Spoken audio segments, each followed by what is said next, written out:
রাম রাম বন্ধুরা, আবার চলে আসলাম নতুন একটা আমি ব্লগ নিয়ে। তো সকাল সকাল ডিউটিতে চলে গেছি আমি। যাওয়ার পরে শেভ কোটটা পরে নিলাম, শেভ কোটটা পরে ফটাফট রেডি হয়ে গেছি। তো সকালবেলা পোয়া ছিল ব্রেকফাস্টে, পোয়াটা খাওয়া দাওয়া করে নিলাম। আজকে তোমাদের দেখাও fish curry, dry coconut grate কী কী দিয়েছি দেখো।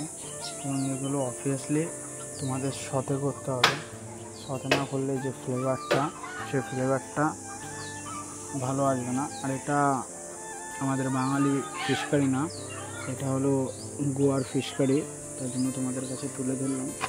তোমরা যারা যারা জানো তাদের তো আর দেখা লাগবে না, এবং যারা যারা জানো না তারা প্লিজ দেখো।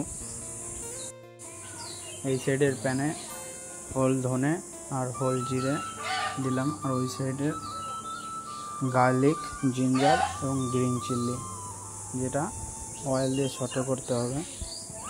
অয়েল দিয়ে খানিকটা সটে করা, যে প্যানটা লাল লাল হয়ে যাবে ততক্ষণ তোমাদের সতে রেডি হয়ে যাবে অলরেডি। তো এটা দেওয়ার পরে এগুলো সব কোকোনাটের গ্রেট করা তার মধ্যে ঢেলে দিতে হবে। ঢেলে দেওয়ার পরে এটাও যখন অলমোস্ট হোল ধনে আর হোল জিরে যখন হয়ে যাবে তখন তোমরা কী করবে, স্লো ফ্লেমে এটাকে কিন্তু পাকাবে। নাহলে এটা যদি বেশি হাই টেম্পারেচারে পাকাও তাহলে এটা পুড়ে যেতে পারে, পুড়ে যাওয়ার সম্ভাবনা আছে। তো এটাও দিয়ে দেবে ওর ভিতর।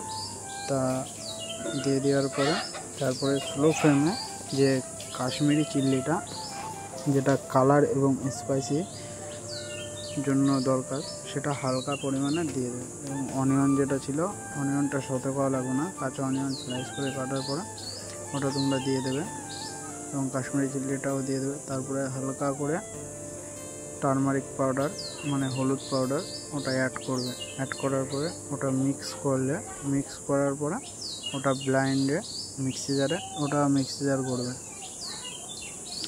জার করার পরে যে তোমাদের হালকা পরিমাণে যে জলটা ছিল, হালকা, বেশি না, 2 থেকে 5 মিনিট সতে করলে পরে এটা ফিশ কারি রেডি হয়ে যাবে।